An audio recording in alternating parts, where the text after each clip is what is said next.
Hello YouTube, so I never made a video yesterday because, I don't know, I just didn't feel like pulling out the camera and doing it.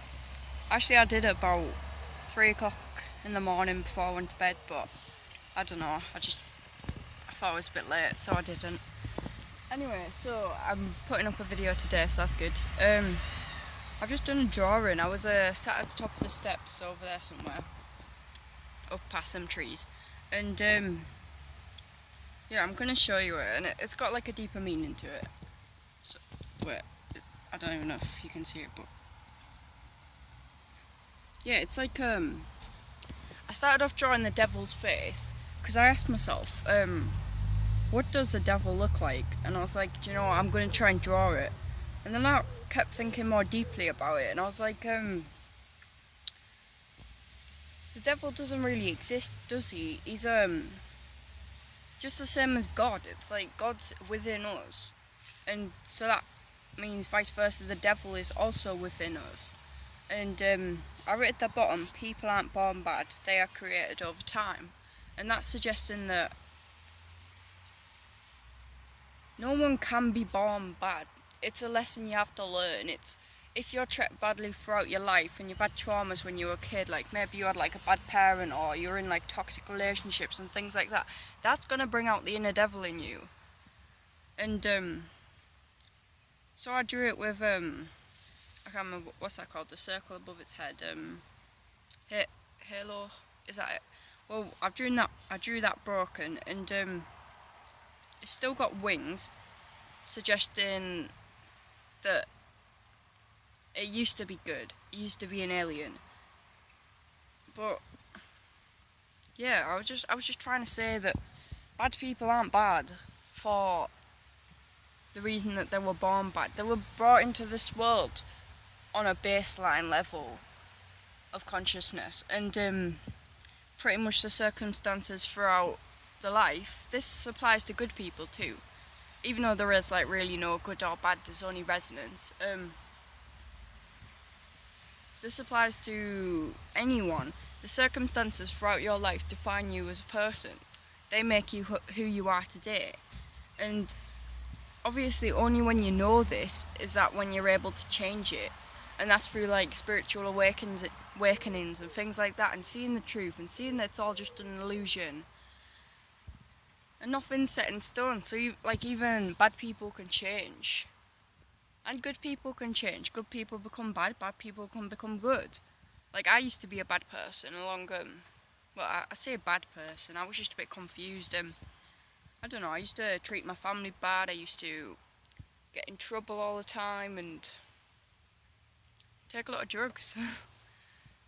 Even though most of the drugs I was doing benefited my journey, but then the other things like whiz and just amphetamines and MCAT and things like that, they just stimulants that I'm just trying to escape from this reality. And then you come across the psychedelics which bring you closer to it and make you more connected to it and make you want to learn more about life, learn more about the world we live in and realise how beautiful it is. Yeah.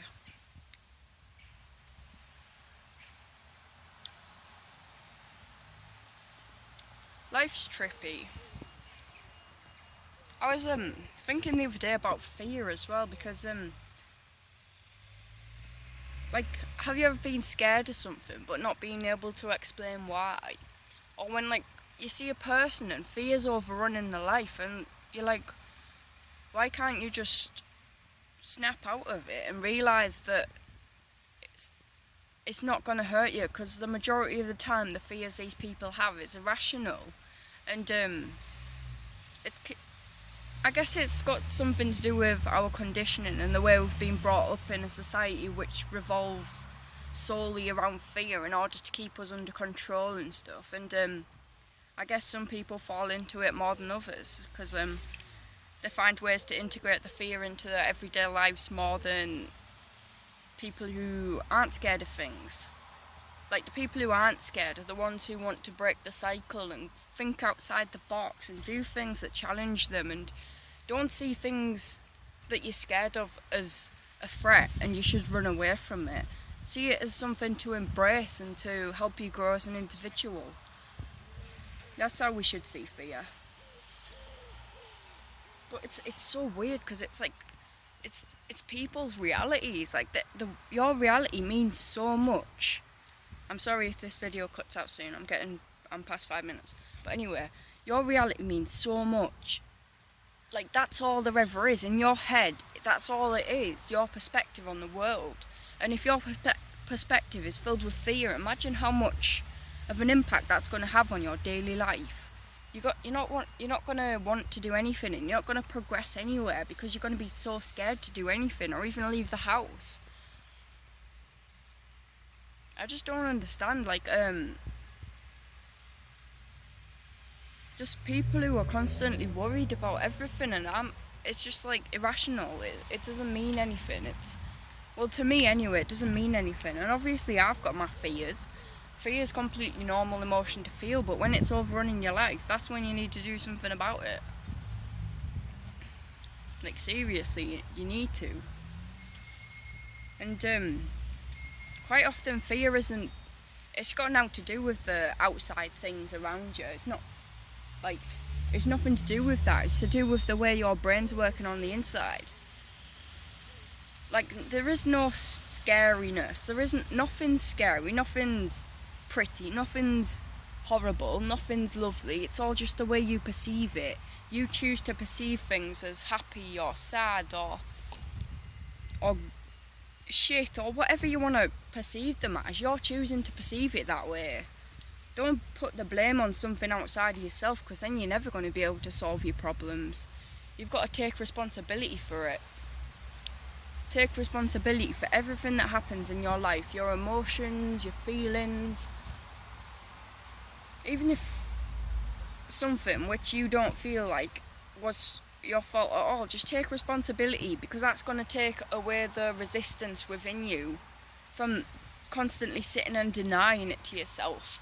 It's going to take that away, and you're just going to feel so free, because you're like, has it stopped? It hasn't stopped. I thought it stopped then. Yeah, you're just going to feel so free. And you won't even believe how far you'll get in life through letting go and just not thinking about anything.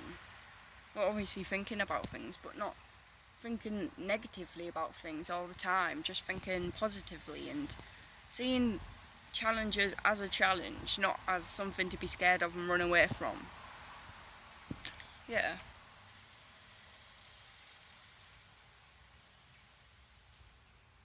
Like, it's so weird how there's like 7.5 billion people on this planet, and every single one of them's having a different experience. They're all perceiving the world in a completely different way to you are and to each other. No two people are having the same experience, and that's special. That means you're the only one who has your perspective. So you're the only one who's perceiving things through your eyes. So you've got to optimize your life, optimize the way you perceive life, to optimize the way your life is working out, and optimize everything you do in your life so that you can have the best possible experience you can. Because you don't want to disenjoy life. You don't want to go through it negatively and hating everything, because that's just shit. It's just boring. Anyway,